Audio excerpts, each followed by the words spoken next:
नमस्कार, सुमन्स किचनमध्ये आपलं स्वागत आहे। आज आपण हैदराबादी बांगला पनीर कसं बनवायचं ते पाहणार आहोत। रेसिपीला सुरुवात करण्याआधी तुम्हाला एक निवेदन आहे, अजूनपर्यंत तुम्ही माझ्या चॅनलला सबस्क्राईब केलं नसेल तर सबस्क्राईब जरूर करा आणि हो, रेसिपी आवडली तर एक लाईक नक्की करा। चला तर मग रेसिपीला सुरुवात करूया। तर इथे मी पाव किलो पनीर घेतलेलं आहे आणि ते पनीर आपल्याला कट करून घ्यायचं आहे। तर बघा, या पद्धतीने आपल्याला कट करायचं आहे आणि त्यानंतर आपल्याला अशा पद्धतीने छोटे छोटे पीस करून घ्यायचे आहे या पद्धतीने। तर इथे आपण सगळे पीस हे कट करून घेतलेले आहे। इथे मी 2 मीडियम साईजचे बटाटे घेतलेले आहे आणि त्याची आपल्याला पूर्ण साल काढून घ्यायची आहे।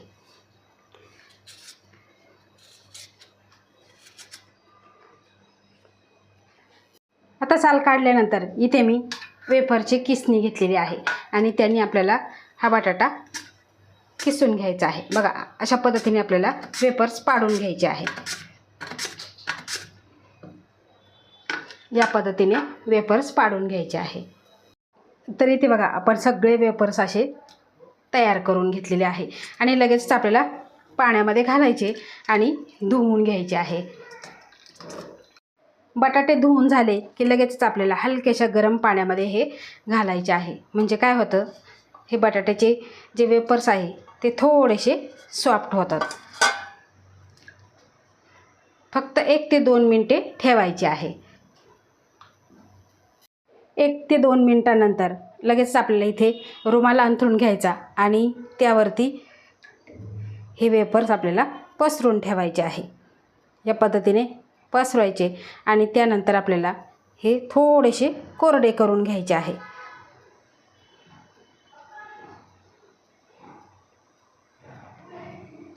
आता असे ठेवले की लगेच यावरच आपल्याला पाणी काढून घ्यायचं आहे या पद्धतीने।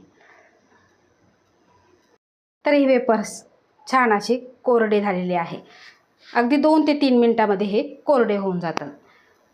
आता आपल्याला बांगला पनीर बनवायचं, त्यासाठी एक छोटंसं वाटण तयार करायचं आहे।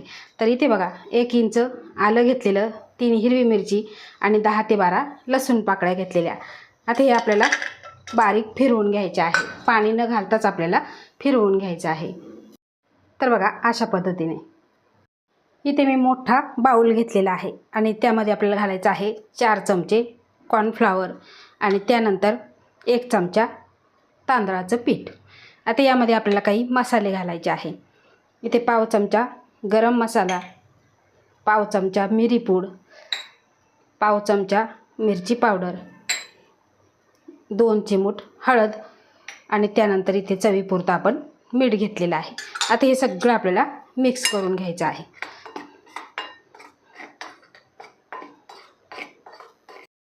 आता मिक्स केल्यानंतर आपण जरा वेळ हे बाजूला ठेवणार आहोत। तर इथे मी काही टूथपिक घेतलेले आहे। आता या टूथपिकचा वापर आपल्याला इथे करायचा आहे। आता एक वेफर्स घ्यायचा, त्यानंतर यामध्ये घालायचं आहे आपल्याला हे पनीरचे तुकडे आणि त्यानंतर आपल्याला यामध्ये हे घालून घ्यायचं आहे। बघा, या पद्धतीने घालायचं आहे।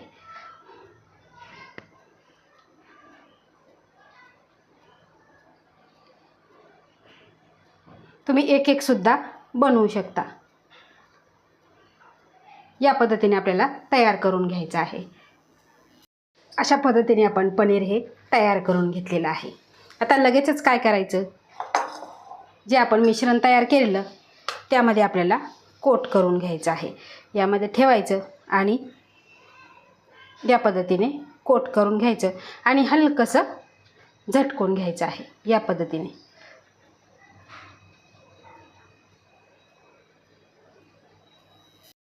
तर अशा पद्धतीने आपण सगळं पनीर हे कोट करून घेतलेलं आहे। आता जे राहिलेलं मिश्रण आहे किंवा पीठ आहे त्यामध्ये आपल्याला घालायचं आहे इथे आपण बनवलेला ठेचा आणि आपल्याला अगदी थोडं थोडं पाणी घालायचं आहे। आता तुमच्याकडे शेजवान सॉस जर असेल तर ते सुद्धा तुम्ही 1 चमचाभर घालायचं आहे। खूप जास्त पातळ नाही आणि खूप घट्टही नाही, अगदी थोडं थोडं पाणी घालायचं आहे आणि आपल्याला मिश्रण तयार करून घ्यायचं आहे। बघा, या पद्धतीने तर बघा अशा पद्धतीने आपलं हे मिश्रण तयार झालेलं आहे.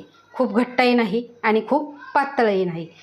आता इथे मी छोटासा ग्लास घेतलेला आहे आणि त्या ग्लासमध्ये आपल्याला हे मिश्रण ओतून घ्यायचं आहे.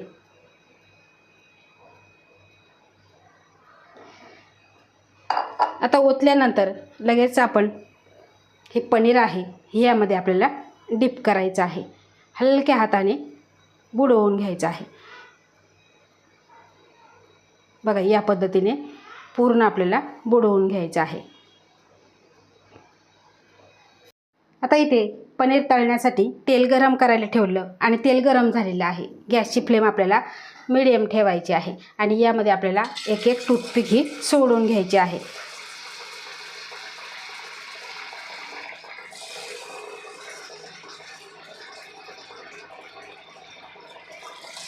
बघा इथे मी 4 टूथपिक सोडून घेतलेले आहे.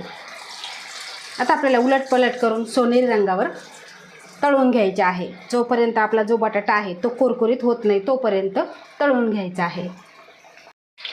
तर इथे तुम्ही बघू शकता छान असा सोनेरी रंग आलेला आहे आणि बटाटासुद्धा कुरकुरीत झालेला आहे. तुम्ही इथे बघू शकता. आता हे आपण काढून घेऊ. बाकीचे राहिलेले पनीर ह्याच पद्धतीने तळून घेऊ.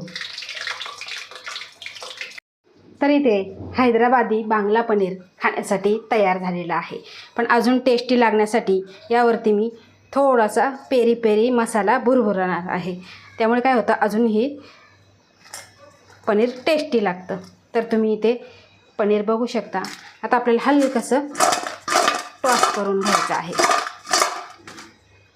अतिशय कुरकुरीत झालेला आहे आणि चवीला अप्रतिम झालेला आहे. आता तुम्ही नाश्त्यासाठी बनवू शकता किंवा छोटी मोठी पार्टी असेल त्या पार्टीसाठी तुम्ही स्नॅक्स म्हणून सुद्धा हे बनवू शकता. खायला अतिशय सुंदर लागतं. एकदा माझ्या पद्धतीने तुम्ही हे बांगला पनीर जरूर करून बघा आणि तुम्हाला माझी आजची रेसिपी कशी वाटली ते कमेंट करून नक्की सांगा. आवडल्यास लाईक करा, शेअर करा, सबस्क्राईब करा आणि बाजूचं बेल आयकॉन बटन प्रेस करा. धन्यवाद.